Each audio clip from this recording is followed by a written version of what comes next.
On passe tout de suite à l'autre sujet. Karine, restez en ligne parce que j'aimerais vous faire réagir aussi. L'autre sujet, il y a un lien direct. C'est Emmanuel Macron qui a déclaré, je cite, « L'arabe est la deuxième langue la plus parlée en France. Faut-il s'en féliciter ?» On l'écoute. Je veux que le français continue d'être la langue chérie des Égyptiennes et des Égyptiens. C'est pourquoi on va continuer d'avancer. L'arabe est la deuxième langue parlée en France. Et c'est une réalité qu'il faut souvent rappeler. Et donc la Méditerranée est unie par ce multilinguisme. Et je l'ai souvent rappelé, l'épicentre aujourd'hui de la langue française est sur les bassins du fleuve Congo. Elle n'est pas sur les quais de la Seine. Parce que c'est là qu'il y a le plus de locuteurs. Voilà les propos d'Emmanuel Macron. Karine, je vous fais réagir dans un instant. Gabriel Cluzel, faut-il s'en féliciter de cette langue arabe qui est la deuxième langue la plus parlée en France? Déjà, je ne sais pas sur quelle statistique il s'appuie pour dire cela. C'est premier point, et il a l'air d'établir ce postulat comme si c'était connu par tous. Moi, je vois pas où est l'évidence là-dedans. Ça fait partie.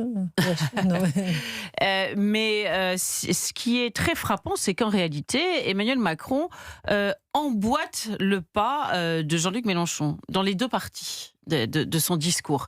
Vous savez, il faut se souvenir que à chaque fois qu'on a voulu assimiler des gens en France, on a pensé à la langue. Vous voyez, monsieur appelé d'Alsace, ses grands-parents doivent s'en souvenir. Pascal. Vous vous souvenez de la dernière classe d'Alphonse Daudet?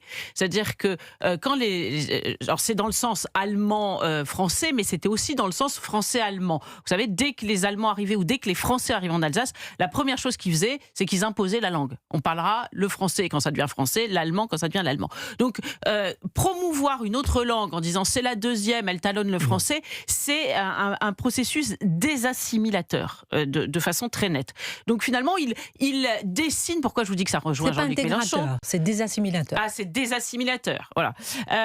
Pourquoi il ressemble à Jean-Luc Mélenchon? Parce que finalement, il définit à sa façon les contours de la Nouvelle-France. Vous savez ce que disait Albert Camus, ma patrie, c'est la langue française. Donc il définit les contours de la nouvelle patrie. Deuxième point, il parle de l'Afrique. Alors là, peut-être que c'est plus justifié, parce qu'il y a évidemment énormément d'Africains qui parlent français en Afrique, mais 200 millions de personnes. Là aussi, il rejoint Jean-Luc Mélenchon. Vous savez, Jean-Luc Mélenchon qui avait dit il faut plus parler du français. Le français, c'est plus notre langue. Il faut parler de langue commune. Il faut la créoliser. Donc c'est une façon de dire aux Français, mais finalement, c'est plus votre langue. Alors que si c'est plus la langue des Africains. D'ailleurs, je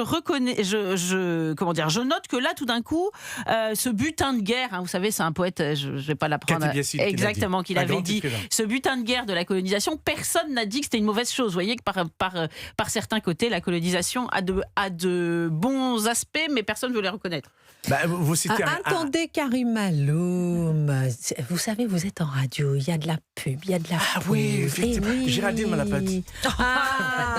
Alors on marque une pause et je vais quand même raconter ma petite histoire tout à l'heure que j'ai oubliée. Oui, même moi j'ai oublié. Teasing. Alors je vous raconte ça dans un instant. Ensuite on aura Karine et on aura Daniel. Et comme Karine et Daniel, vous avez la parole sur Europe 1. Vous composez le numéro du standard. Il est non surtaxé, le 01 80 20 39 21. Il est 12h12. Vous écoutez Christine Kelly sur Europe 1.